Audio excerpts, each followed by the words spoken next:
I've been building my own kingdom for everyone to see. It exists to keep me safe from harm, and it's intact to glorify me. Nobody helped me build this up. It was me and me alone.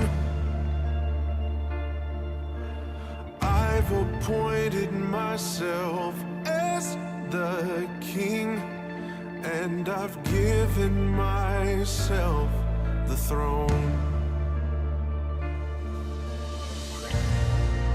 But it turns out I'm no ruler, and I have no control. So I have decided to destroy it all.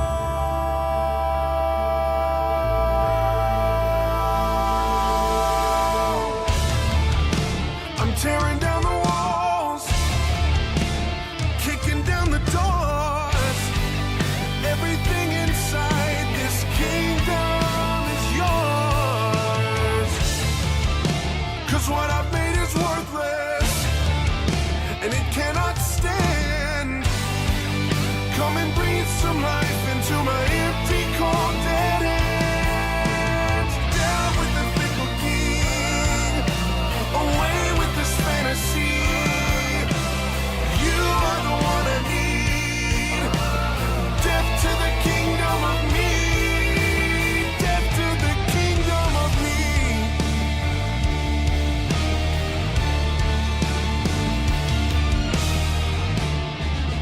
I should probably be frightened. This empire's all I know, but it always does more damage than good. I'm afraid it's gotta go. I know that I can't be trusted, 'cause I'm just a man. And if you hadn't given your life for me, a loser would be all that I am. You know they say just follow your heart. I'm afraid that's a load of trash. Your heart will take you down to deep, dark places where you feel like you'll never come back. So I'm coming out of the dark. This facade is...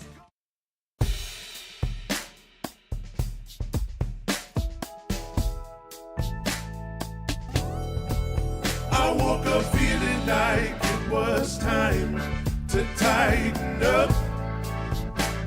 Yeah, I woke up feeling like it might be a good day to get it done. That's right. Oh, the stadium is just like my second house. Now I'm two-tone talking, they can't shut my mouth. I woke up feeling like it was time to tighten up. Yeah, yeah, yeah, yeah. I woke up feeling like it was time to tighten up.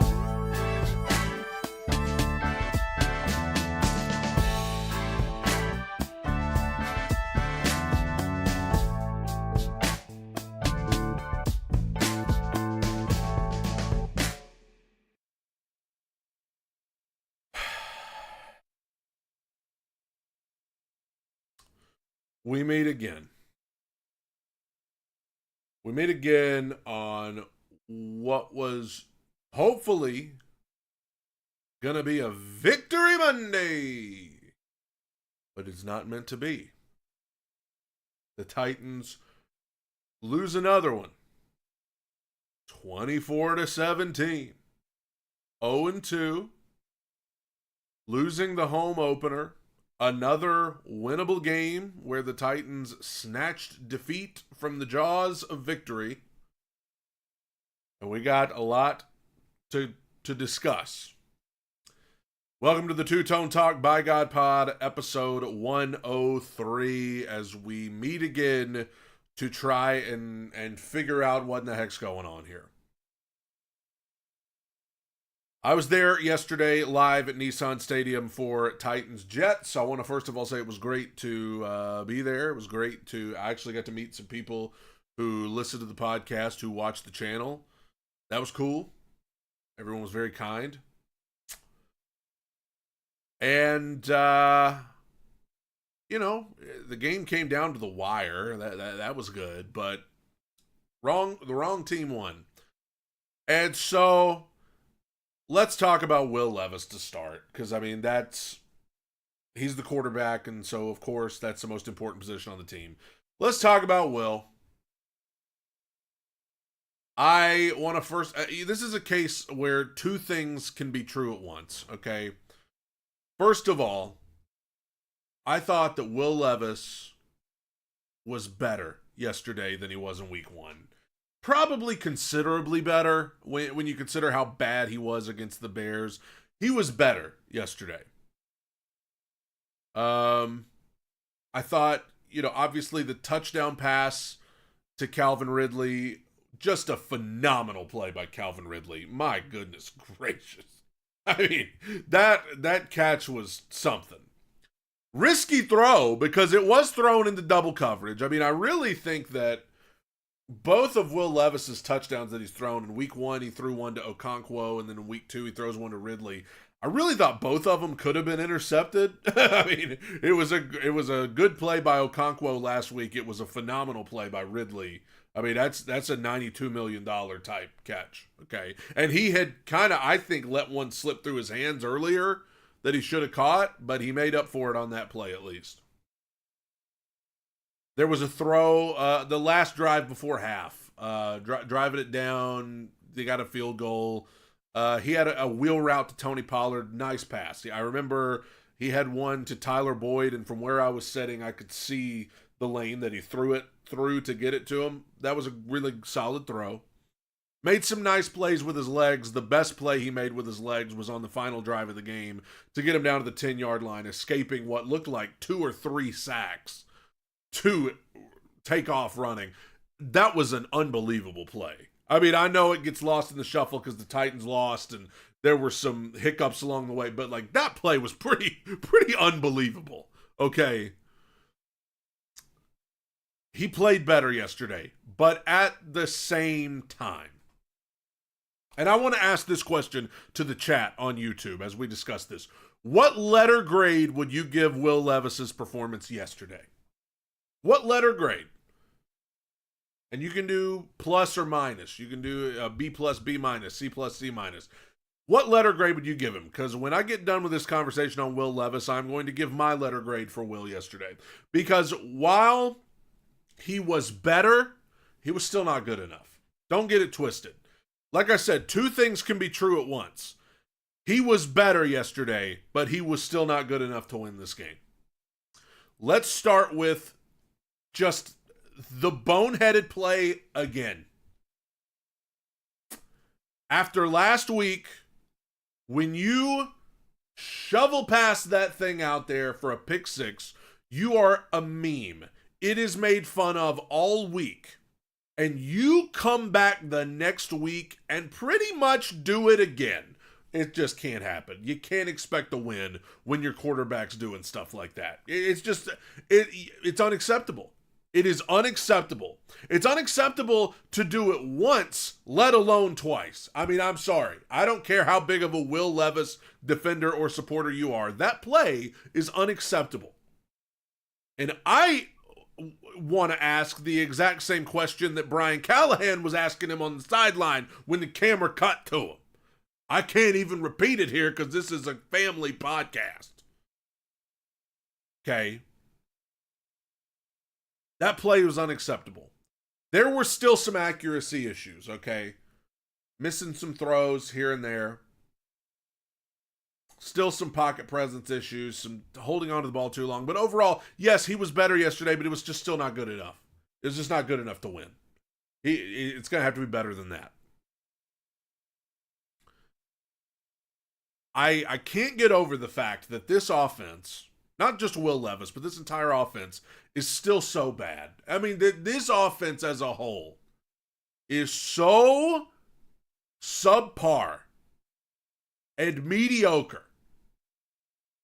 It's 17 points is not going to get you much in the NFL. It's just not. It might get you a win over like the Panthers, but it ain't going to get you much of anything else. We don't protect well.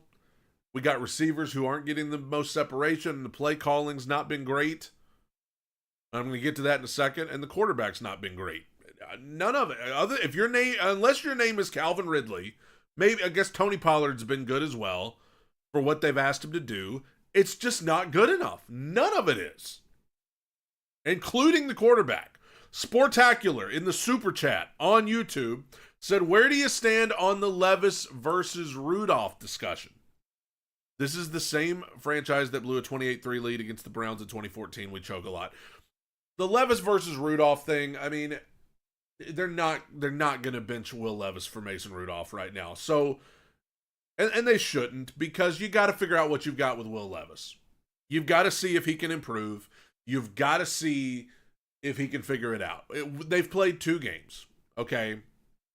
They've played 2 games, and if you go to Mason Rudolph, there's no future with Mason Rudolph, okay? Like, Mason Rudolph, it's not going to be a Ryan Tannehill situation where,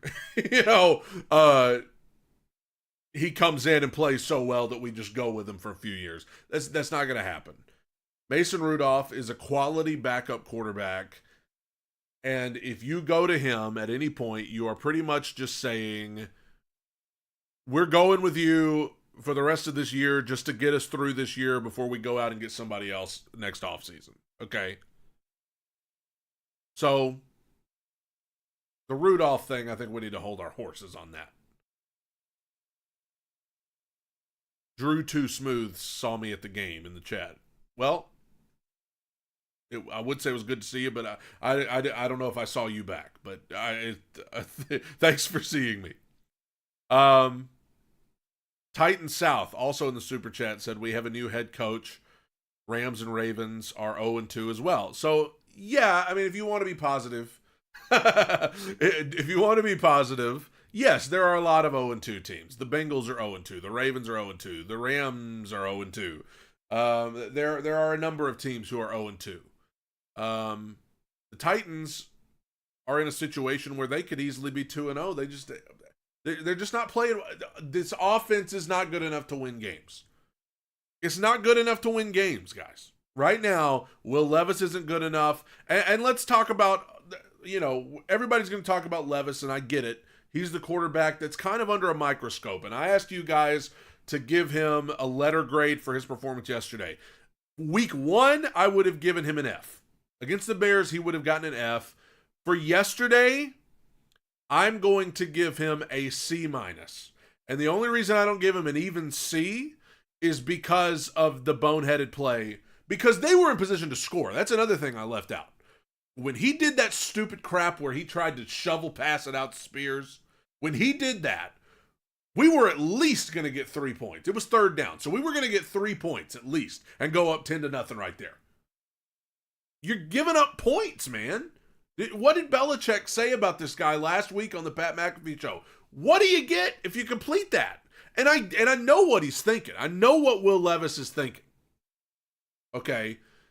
He's thinking, I just want to get rid of the ball and avoid the sack. I just want to avoid the sack. For what? At that point, for what? We're kicking a chip shot field goal either way. Just take the sack. He's going to have to, he said in the postgame, he's going to have to rewire his brain because this is just how he plays. You can't do this stuff. I'm telling you. You can't do it once, let alone twice. That play was unacceptable, and I will not hear any otherwise. That play was unacceptable.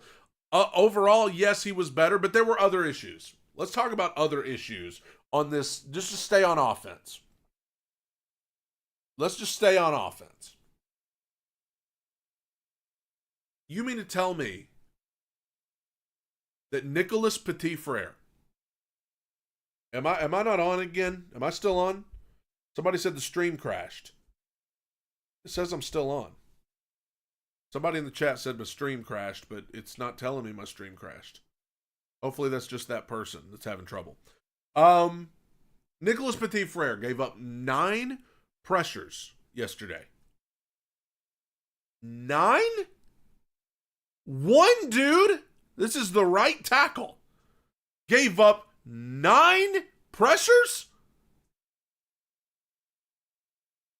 You can't win like that.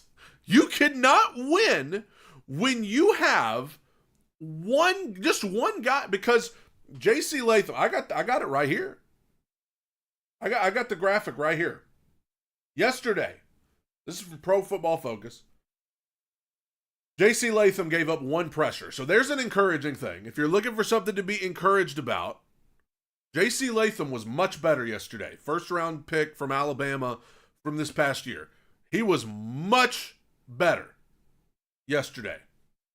Peter Skoronski gave up 2 pressures.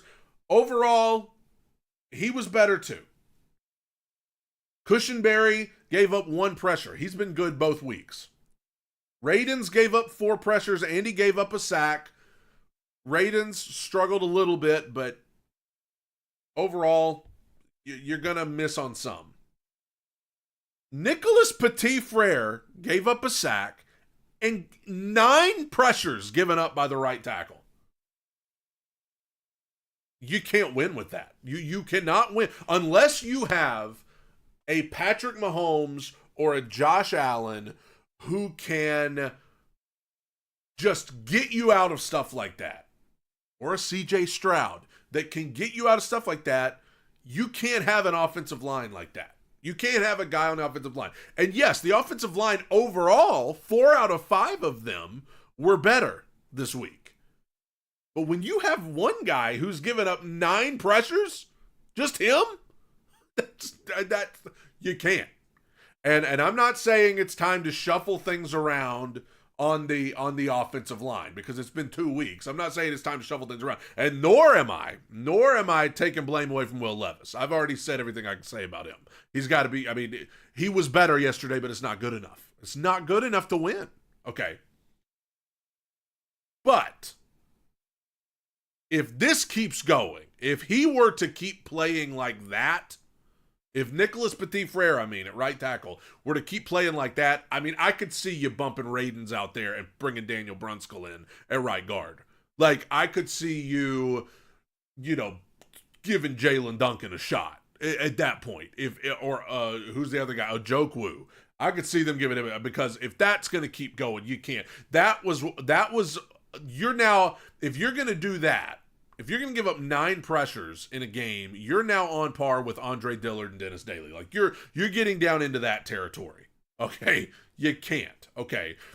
If you don't have a quarterback who is Patrick Mahomes or Josh Allen or one of those guys, you got to have an offensive line that can protect and give them all the time they need to make throws.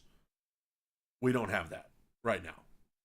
If you have an offensive line that is struggling to give their quarterback time, you got to have a quarterback who can overcome it and make plays and make something out of nothing. And the Titans don't have that right now. They don't have either one. So before we just put the microscope on Levis, and we got to put it on him because he's quarterback, let's look at other parts. I think we got some receivers that aren't getting separation. Not taking the blame off Levis, not trying, because I said this yesterday. Hear me when I say this. I am not here to do PR for Will Levis. I am not here to do PR for anybody on this team. If it ain't good enough, we got to move on. And I'm not saying it is or it isn't at this point. But I'm saying I am not going to go out of my way to defend somebody and say they're the future of the organization if the proof is not there. Okay. I'm not going to do it. I did it with Marcus Mariota. I defended Marcus Mariota to the bitter end. Okay. And what did it get us? I think Marcus is probably unofficially retired. So, I'm just telling you, I'm not going to make that same mistake with Will Levis. If it doesn't get better, if we get to the end of this season and he hasn't shown any more than what he's shown right now, You got to go another direction. I don't waste the fans' time. You got a new stadium being built. Don't waste the and listen, those of you that want to be hopeful about Will and believe he played well yesterday or well enough, you're entitled to that opinion. I'm not saying that I'm giving up. I'm not, same as last week. I'm not calling for anybody to be fired. I'm not calling for anybody to be benched. I'm not calling for anybody to be cut. I'm just saying if it does not get better, if he is not good enough by the end of this year, I'm not going to waste my time trying to convince people or myself. If he's not good enough at the end of the year, let's just go another direction. Don't waste time. Don't even bother. Okay? I like the Steelers with Kenny Pickett. Kenny Pickett was young, but when they got to the point where they were like, this dude just ain't it. He's out. We're trading him. We're sending him somewhere else. Now, as Titan South said in the chat, it's his 12th start, 11th start, whatever. He's young, yes. And he's playing behind, he's got an offensive lineman who's given up 9 pressures. And let's talk about the interception, because I've already seen people in the chat talking about that. The interception that he threw. You could argue, why are you throwing it up in the double coverage to Treylon Burks? Regarding that play, my beef is with Treylon Burks. You mean to tell me, as big as Treylon is, as physically, huge as Treylon Burks is, a first-round draft pick who has watched DeAndre Hopkins come in and jump him on the depth chart. He has watched Tyler Boyd come in and jump him on the depth chart. He has watched Calvin Ridley come in and absolutely get paid $92 million to jump him on the depth chart. And you get thrown that ball and you get it stolen from you by a corner whose name I don't even remember. No, that's unacceptable, bud. That's unacceptable. And that, so far, through 2 games, Treylon's a good guy, but, through 2 games, that's looking like another John Robinson doozy right there. I mean, you gotta come down with that ball. And he had the advantage with the position he was in. That's unacceptable.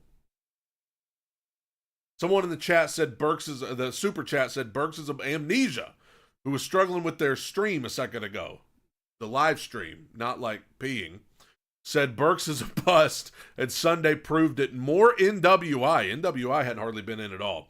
I mean, listen, Treylon Burks, that was disappointing. He has, do you have 2 catches or something through 2 games for a yard? Everybody's saying Nicholas Westbrook-Akine would have caught that. Maybe. You really want to know who would have caught it? Do I have to tell you who would have caught it? Ask John Robinson who would have caught it. He could probably tell you. Yeah, that was a disappointing play for Treylon Burks more than anybody. I know it goes on Levis's stat line. And yeah, maybe there are better options, but I'm not going to get mad at a dude for chunking it up to a guy as big as Treylon Burks and giving him a chance to make a play. We want the Titans to throw the ball down the field, and on that play, they did. And the guy let a little old corner come in and steal it from him when he's huge. That's unacceptable. Let me tell you what else is unacceptable. Let me tell you what else. I want to go back to Levis for a second, because somebody mentioned in the chat, I almost forgot, maybe because I just wanted to forget. Let me tell you another unacceptable play by Will Levis. And for those just joining in that think that I'm being too hard on Levis, I made it clear. He played much better yesterday than he did in week 1, but I still don't think it was good enough. Not good enough to win. Not good enough to feel good about just giving him the keys to the car. 1st and goal at the 10 with the game on the line. I didn't see it live. You didn't see it live either, probably. I don't know if you've seen it on Twitter. Dan Orlovsky, of all people, brought it to everybody's attention. The middle of the field was wide open, and our $92 million receiver, Calvin Ridley, who was having a day, was just standing there wide open to tie the game. And Levis didn't see him. He tucked the ball and took off running for a 2-yard gain. You can't miss those. You can't miss them. I mean, I don't know if the Titans would have gone for 2, but you can't miss that, dude. You're auditioning to be the future of the team. You can't miss. Listen, I've never played NFL quarterback, and neither of you, but I feel like, to me, if Calvin Ridley having the day that he was having, that'd be the first dude I'd be looking at every single play. All right? If I'm dropping back to pass, I'm watching Calvin Ridley. That's the first guy I'm looking at. With the catch he made and the day he was having, we're paying him $92 million. That's the first guy I'm looking at. He even had his hand up and everything. You can't miss that. Come on. I got some Levis defenders in the chat today, and that's fine. Good for you. Hey, I don't hate Levis. I thought he was better yesterday. I'm going to continue to root for the guy. Okay, but he better stop throwing the ball backwards. He better stop trying to shovel pass at the last second. And I'm glad Brian Callahan got on him and stayed on him. Brian Callahan's fed up. Okay, and that's an interesting segue because I want to talk about Brian Callahan. Callahan was fed up yesterday. In that post game, he got asked about that play. He was like, that was dumb. He said, that was stupid. And before everybody could get on Callahan for being too critical of his quarterback, he was like, man, I love what he said. He said he's a grown-up. That was what he said. He said, Will Levis, he's a grown-up. He's a quarterback in this league. He should be able to take that criticism. Callahan let the dude have it. And Callahan, he was fed up. He called it stupid. He called it dumb. Hurt the team. It did hurt the team. We were about to score some points. And we didn't end up scoring points because of that. Now, the play calling. And speaking of Brian Callahan, the play calling feels a little scared sometimes. I think the play calling feels like a dude who doesn't quite trust his quarterback and doesn't quite trust his offensive line. And to a degree, bro, I get it. Okay, I get it. Probably is terrifying to call plays when it's like, I don't know if my guys can protect. I don't know if my quarterback can see it. Titans scheme up a lot of stuff. They try to, at times the play calling reminds me of me on Madden when I just want to play it safe, and so I just call mesh every time I drop back to pass. Like just little dinks and dunks, trying to throw screens, trying to find guys out of the backfield, trying to dump it off to a running back. Sometimes it just feels like the play calling screams, I don't trust these guys. And I'm scared to death to get too aggressive because I'm scared our quarterback's going to turn it over. I'll give you a perfect example. Into the first half, Titans are driving down there, and they ended up getting a field goal right before halftime. They got down to the 20, 15-yard line, whatever it was, and pretty much just surrendered and said, we're going to kill time, kick field goal. And on one hand, I get it, because the last time they were down there, Levis tried to shovel it to Spears and blew our chance of getting a field goal. So on one hand, I get it, but also it's like, dude, at some point you just got to let him do what he's going to do, and if he sucks, we'll go get somebody else, and if he's good, he's good. But we got down there with timeouts, and we're handing the ball off. We're playing it safe.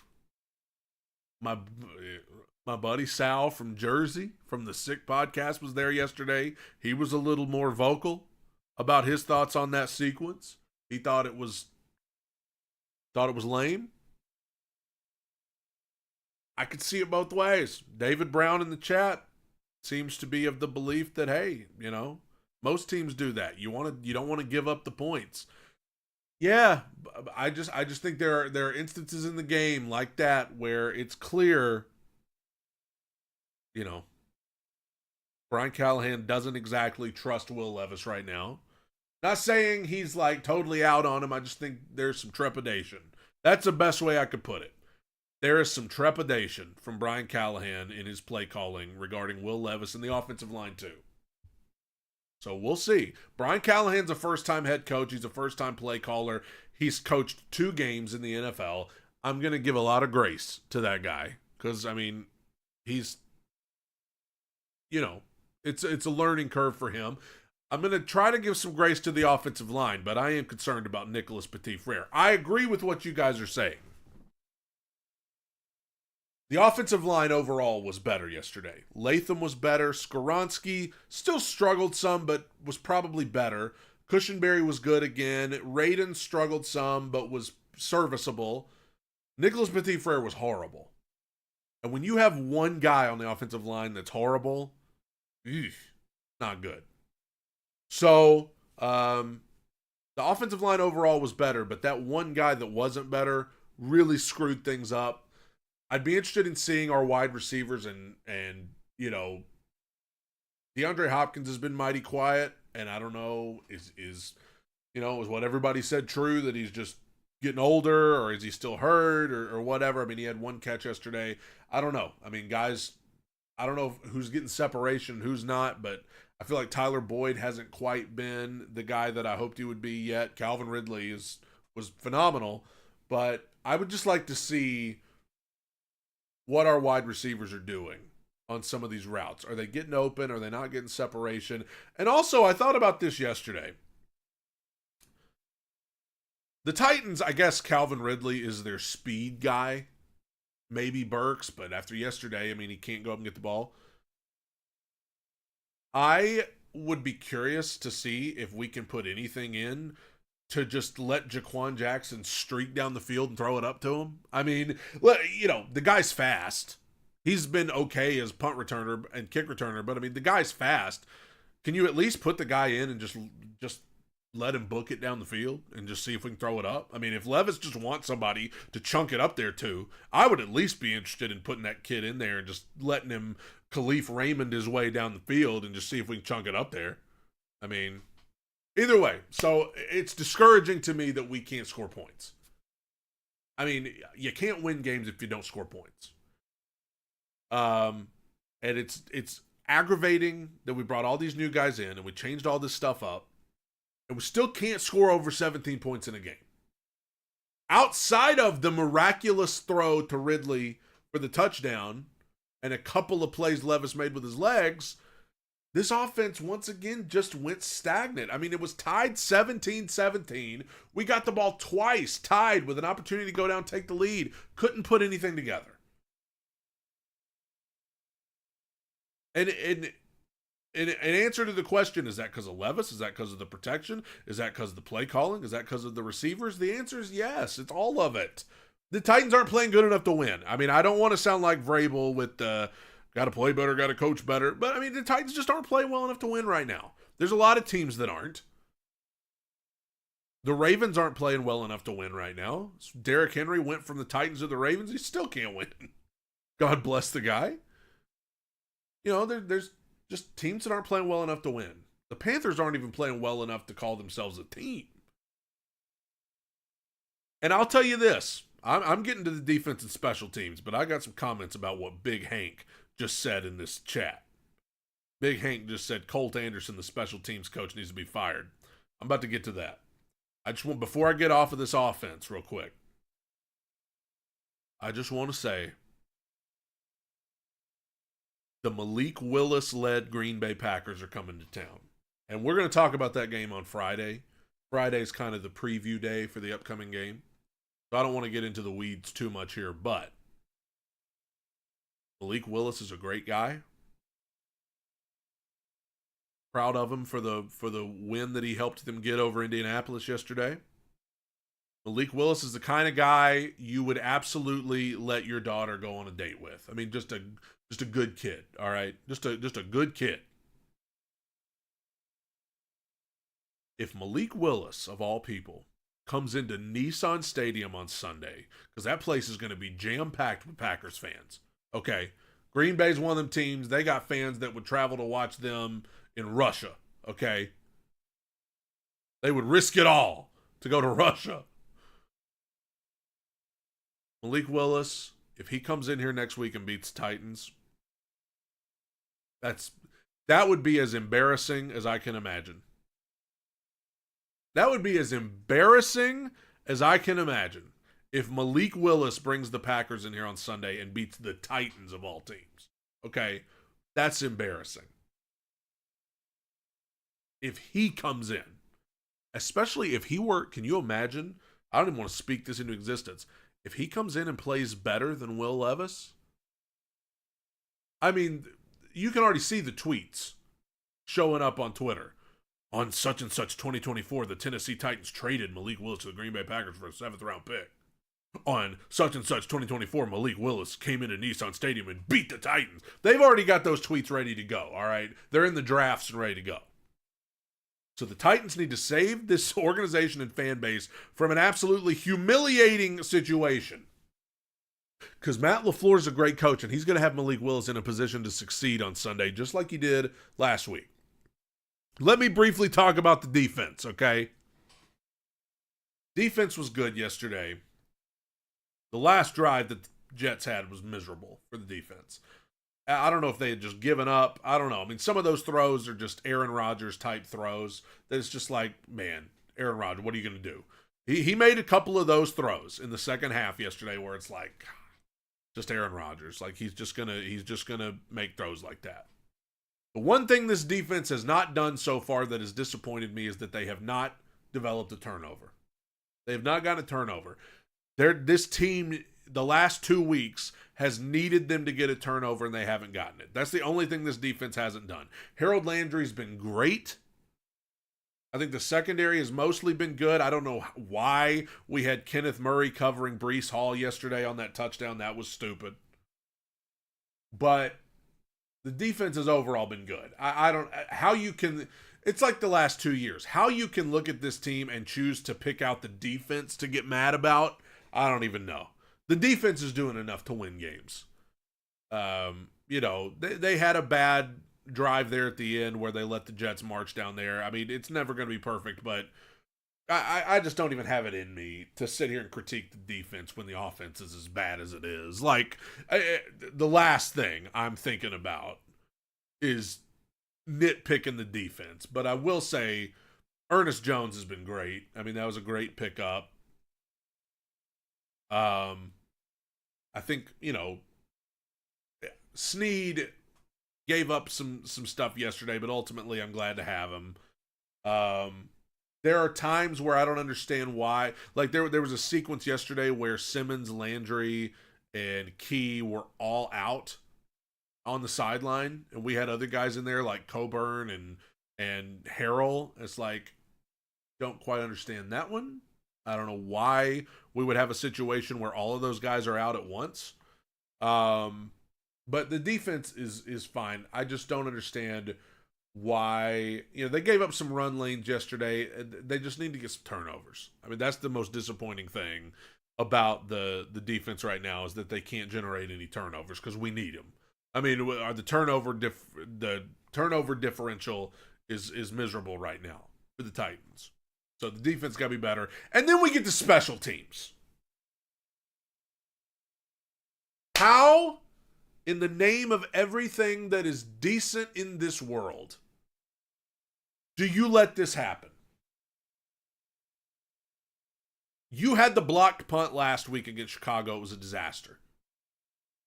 Yesterday's blocked punt was even worse. Even though it wasn't returned for a touchdown, first of all, the fact that would happen 2 weeks in a row is ridiculous. I don't know if I've ever seen that happen 2 weeks in a row, where a team allows a blocked punt 2 weeks in a row. That's unbelievable. It got to the point yesterday, after the blocked punt, where when the Titans would get a punt off, the fans would start applauding. That's how low the bar is for the punt team right now. That the fans applaud at the mere fact that Stonehouse was able to get a punt off. Okay? But when you watch that back, when you watch that blocked punt back, there are some people who should really be fighting for their spot on the roster after that. Because the Jets only brought 4 guys. They only rushed 4 guys. It was 4 on 8 on that blocked punt. And we let a dude run straight through and block the punt.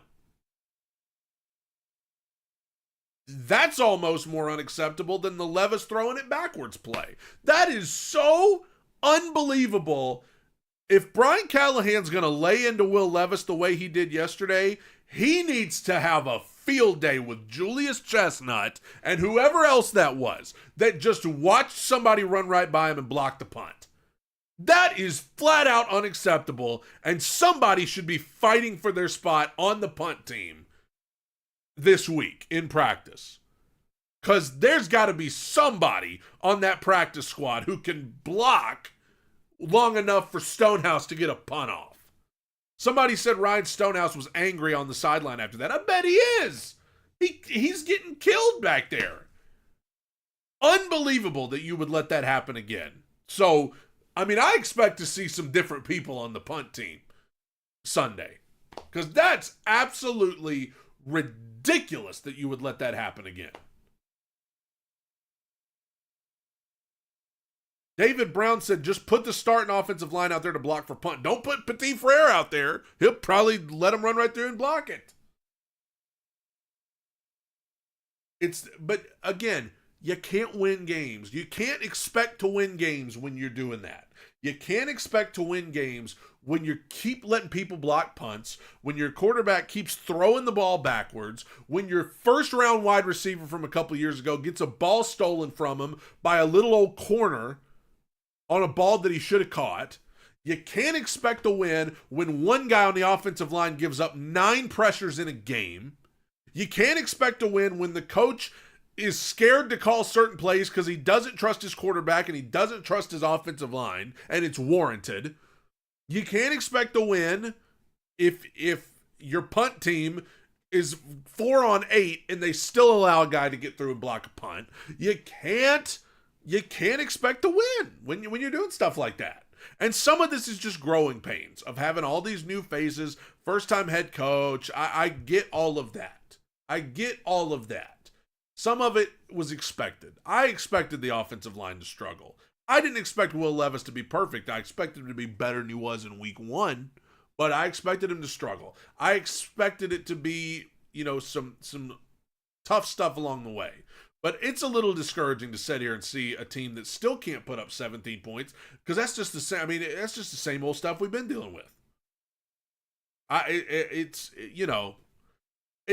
As William Jones just said, how soon do we bring out the brown paper bags? Here's the thing, guys. In spite of all of this, the Titans have been in both of these games. They were both winnable. They literally gave away week 1. And week 2, they just refused to take it. It was there for the taking and they refused to take it. Week 1, they gave it away. Week 2, they refused to take it away. And week 2 was a better performance than week 1. But the protection is not good enough right now. The quarterback's not good enough right now. The play calling's not good enough right now. Defense needs to get some turnovers. Punt team needs to learn how to block. I mean, I just got to wonder if it's 4 on 8 and they're getting through to block a punt. That you got to wonder if that's just an effort issue right there. Let's talk about some other games from yesterday. Raiders-Ravens? The Ravens lose to the Raiders? Now in the stadium, I didn't have any service on my phone, so I was just seeing scores and nothing more on the board. So I had to look back last night and just see what all had happened through the day, watch some highlights, look at, see how things turned out. Gardner Minshew played very well for the Raiders yesterday, and Brock Bowers looks like a dude for the Raiders. They beat the Ravens. Ravens are 0-2. And I don't know. I don't know. I didn't expect that. I expected them to at least be 1-1 at this point. Browns beat the Jaguars. Let's get to the happier portion of the podcast, shall we? The Browns beat the Jaguars 18-13. The Jaguars' offense looked about as bad as ours. Trevor Lawrence is pretty good, but he's just not great. Trevor Lawrence is good. He is not great. Brian Thomas is a good receiver that they picked up. But they were playing a Browns team yesterday that got obliterated in week 1 and a quarterback who's like getting sued. And like whoever's come forward now and is suing him, they have video proof. And you let that dude beat you at your stadium? This was in Jacksonville, right? This in Jacksonville? Either way. This was a game that you gotta win. Okay? This is a game you gotta win. Browns were missing some guys. This is an embarrassing loss for Jacksonville in week 2. Okay? And I think it's hilarious. The Vikings over the 49ers? Sam Darnold? Hello? Who would have ever thought we would see the day? Who would have ever thought we would see the day when we would be sitting here longing for our teams to have a quarterback like Sam Darnold? But this dude's tearing up. They're 2-0. They beat the 49ers? I mean, the Titans got to play the Vikings later this year, and everybody looked at that one as a game the Titans could probably win. I don't even know. The Vikings look good. I'm telling you. That 97-yard touchdown to Justin Jefferson? Woo! Darnold. I mean, what's going on? I mean, Detroit is 1-1. Green Bay's 1-1. Chicago's 1-1. They're at the top of that division. Sam Darnold and the Vikings. Come on now. Somebody said, B Ravens 1 in the chat said it. Bryce Young is the first QB bench this season. Is that official? Hold on. Is this breaking news? Is that just your guess? Is that your prediction? Or is that like an official? Let me check Twitter right now. Has Bryce Young already been benched?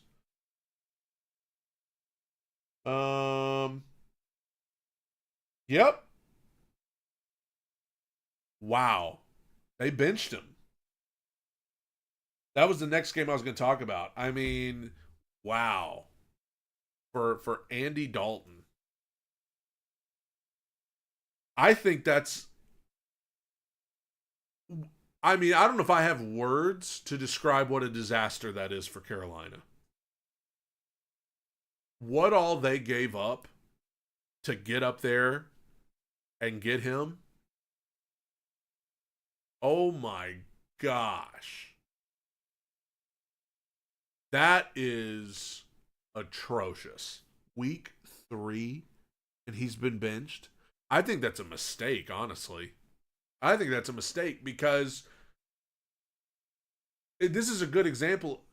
This is why I don't think the Titans should bench Will Levis for Mason Rudolph. First of all, Levis has played much better than Bryce Young. I know that's not much, but he's been better than Bryce. I mean, come on. You know. But the Panthers have no future with Andy Dalton. Like, Andy Dalton's not going to be their quarterback next year or the next year. I mean, he's a backup guy. So you're pretty much, I mean, at that point, you're pretty much saying we give up on our first number 1 draft pick. I mean, bro, the Panthers, I don't even know if dumpster fire is the word. Like, absolute meltdown. I mean, first of all, because I was talking about yesterday's games, and that was the next game up. They lost to the Chargers 26-3 after getting beat 47-10 by the Saints in week 1. I mean, at this rate, the Panthers are one of the worst teams I've ever seen. Like, through 2 weeks, they may be the worst team I've ever seen in the NFL. I mean, they're horrible. The drop off every Friday, I do 32-1 power rankings. The Panthers, spoiler alert, they're number 32, and the drop off from 31 to 32 is significant. Whoever number 31 is would probably beat the Panthers soundly. That's how bad Carolina is. And I don't know if they're going to be any better with Andy Dalton, but dang. That and to keep in mind, as Sportacular in the Super Chat said, they could have gotten CJ Stroud. And I wish they would have, because I hate having Stroud in our division. They could have gotten CJ Stroud, and they chose Bryce Young. What a disaster. An unmitigated disaster in Carolina. I don't even know where you go from here. Oh my gosh. But evidently, I mean, they must have looked at the film and just saw that Bryce Young was horrible. But I mean, what I saw of the Panthers-Chargers game yesterday, I mean, he's terrible. They are terrible. Chargers off to a 2-0 start. And, I mean, you know, they're kind of, it was the same formula for them. I mean, you're playing Carolina, but J.K. Dobbins is, I mean, what a story he is. He is running the ball exceptionally well. They're playing good defense, and that's going to kind of be the Harbaugh method because they don't have elite weapons on the outside. And so Chargers are doing it old school. Vrabel would love it. Seahawks over the Patriots in overtime, 23-20. Patriots are they've been better than I expected. Yeah, we were just talking about that. Bryce being benched. What a disaster. I think that's a mistake. Regardless of how bad he's been, you're essentially pulling the plug on him right now. I would at least give him the year because, I mean, leave no doubt. But whatever. I mean, there's no future with Andy Dalton. You know, it's like I said, that's why I don't think the Titans should bench Levis for Mason Rudolph. First of all, Levis ain't as bad as Bryce Young. And if you go to, you don't have a future with Mason Rudolph. You better make sure Levis is not it before you bench him. Because once you bench a guy, that's it. It's over. Anyway, Seahawks, Patriots. The Patriots have been better than I expected through 2 weeks. They were competitive in this game. Jacoby Brissett is a serviceable quarterback, but ultimately I still think they'll go to Drake May at some point. The Seahawks, I mean, I don't know. Geno just wins, man. He just wins. I don't know what to tell you. This was kind of the underrated game of the day. It went to overtime. I don't feel like anybody's even talking about it. Saints over the Cowboys. What a butt whooping. What an absolute butt whooping. And this is kind of what I expected from the Cowboys this year. I don't think the Cowboys are going to be very good. They looked very good in week 1. And in week 2, they looked like I thought they would look. At home? This is the home opener? And the Saints. We got to talk about the Saints. I got to give some credit to the Saints. Saints are my surprise team through the first 2 weeks because I thought they were going to be terrible. Derek Carr looks like a different guy. I mean, he looks like a different guy. Alvin Kamara with 4 touchdowns yesterday, and everybody thought he was old and washed up. I don't know if it'll last, but the Saints through 2 weeks have looked fantastic. You know, they whoop up on Carolina in week 1. Everybody's like, yeah, it's Carolina. Then they go to Dallas and beat the crap out of them. That's intriguing. Everybody thought Dennis Allen would get fired this year, but not yet. Commanders over the Giants 21-18, and there were a lot of field goals in this game. Daniel Jones was better. Jaden Daniels, I mean, listen, Jaden Daniels, in terms of the rookie quarterbacks this year, he is the only one that, you know, has really done enough to win a game so far. 23 of 29 for 226, and then he also had 10 rushes for 44 yards. I mean, if I'm a Commanders fan, I would be encouraged about Jaden Daniels if he could stay healthy. And the Commanders, that's his first win. And so, you know, good for Washington. I think they've got the only bright spot so far coming out of this draft class at quarterback. So the Commanders beat the Giants 21-18. Bucks over the Lions. You talk about surprise teams. I thought the Bucks would take a step back. Baker Mayfield's just been great. He's been great.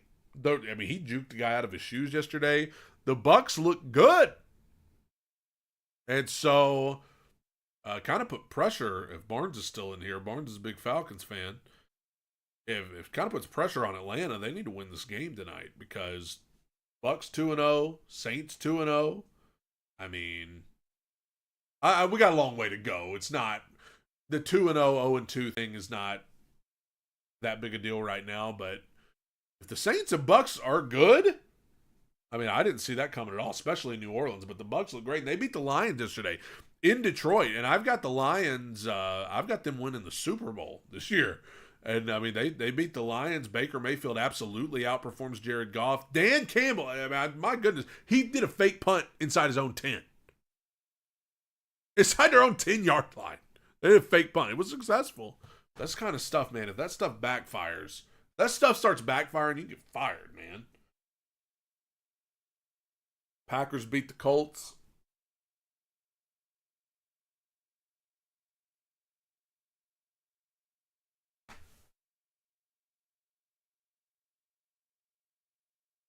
I'm not going to laugh too hard because, you know, Malik's bringing the Packers to Nashville on Sunday, but God help me to be a good Christian. God help me to be a good Christian right now. Chant it with me, everybody. Hopes and dreams. Hopes and dreams. Hopes and dreams. All I heard all offseason. Oh my God, this Anthony Richardson. He can stay healthy. Oh, he is just a Hall of Fame talent. And you know, then he throws that bomb last week and everybody's sharing it on Twitter. It's like, oh, look at this pass. He's the future of the league. Oh, they tried to put him and CJ Stroud in the same discussion. They're like, oh, the future of the AFC South is bright with these two guys. Anthony Richardson, ooh, man. And they shared that clip on Twitter all week, negating the fact that he had a lot of misses. He had a lot of bad throws in that game that people just didn't pay attention to because it didn't fit the narrative. So then he comes out this week against Green Bay. Count them. How many interceptions? 1, 2, 3 interceptions. Got outplayed by Malik Willis. I don't know what's going to happen when Malik comes to Nashville. We'll cross that bridge when we get there. But all I know is he literally was outplayed by Malik Willis yesterday. 3 interceptions. Hopes and dreams. Hopes and dreams.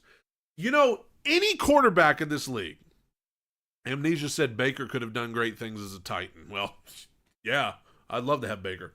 But any quarterback in this league, you can go find a clip of them throwing a nice ball. They wouldn't be at this level if they couldn't throw a nice ball. You could go get the Levis ball to Ridley yesterday, or the Levis, the wheel route to Pollard that he threw that was really nice.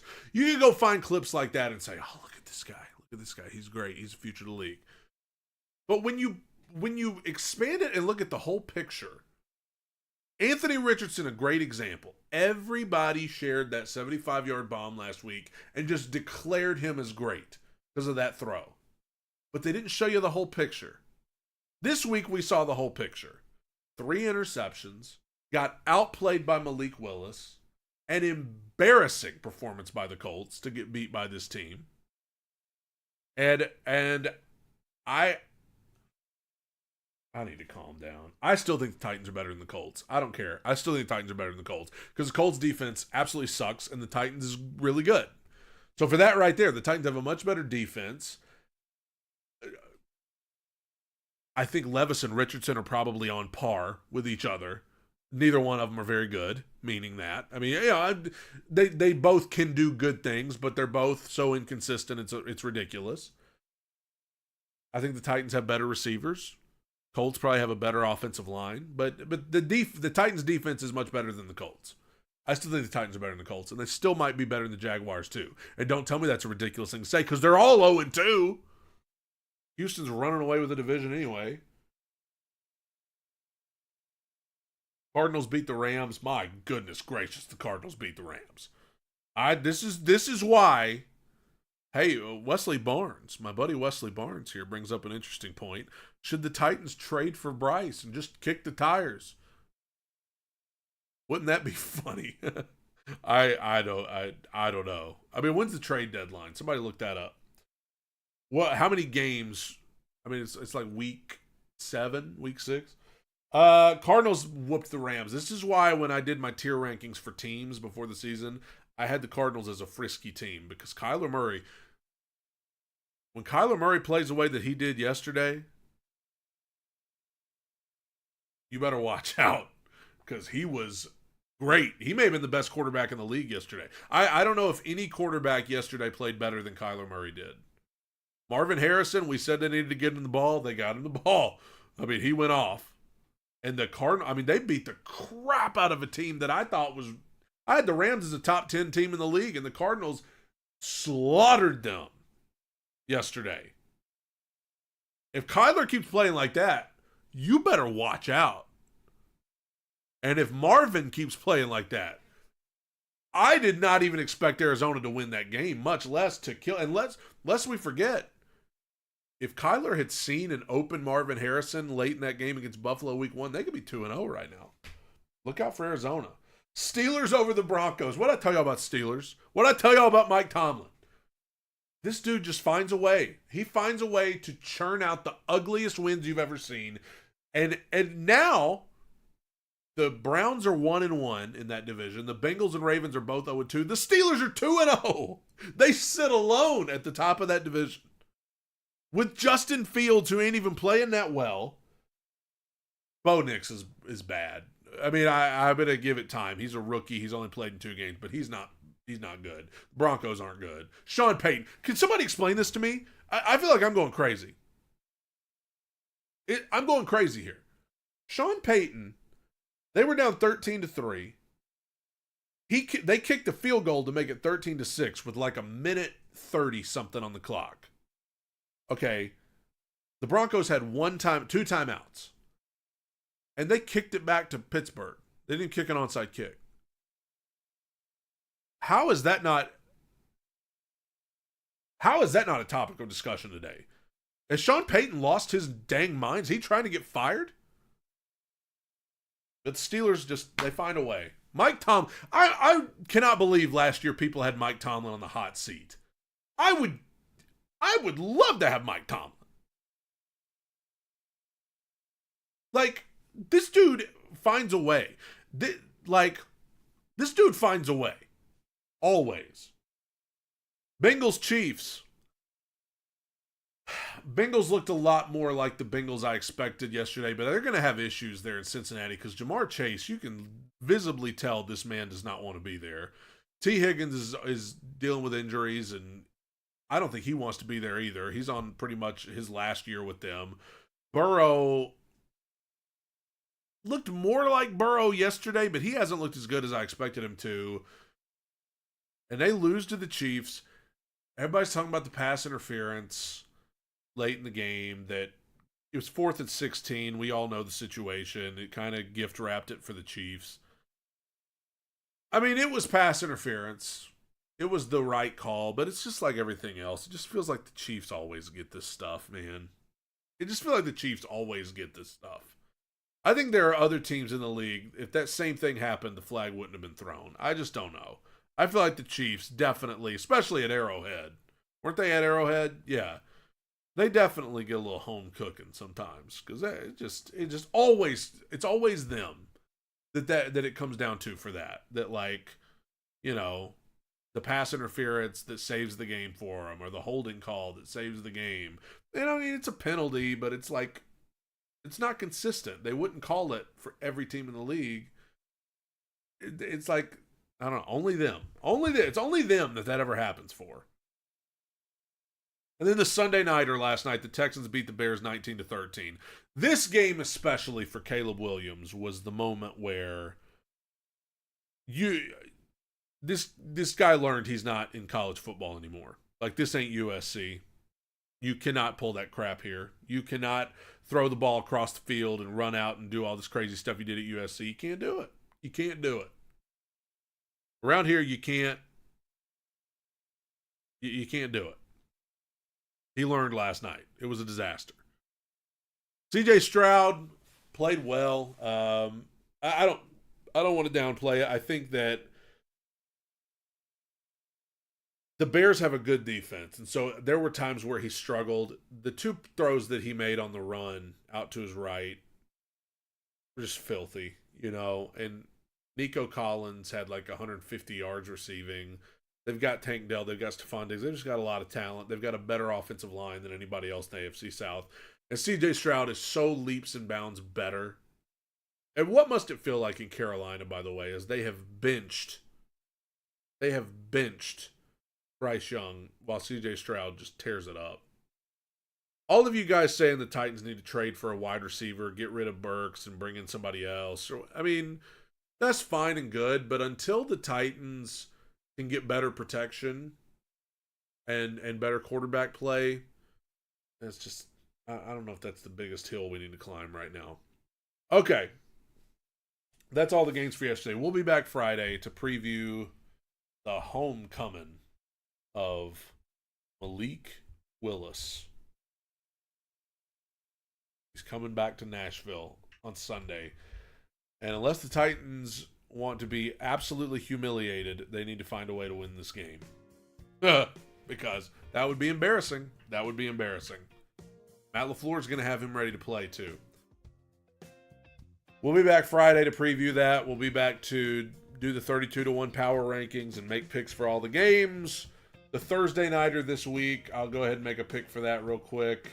It is Patriots-Jets. Give me the Jets to build off of that great win they got yesterday. Tighten up, everybody. Two-Tone Talk Podcast. Staying way too high on the wins, way too low on the losses. See you Friday. Bye, everybody.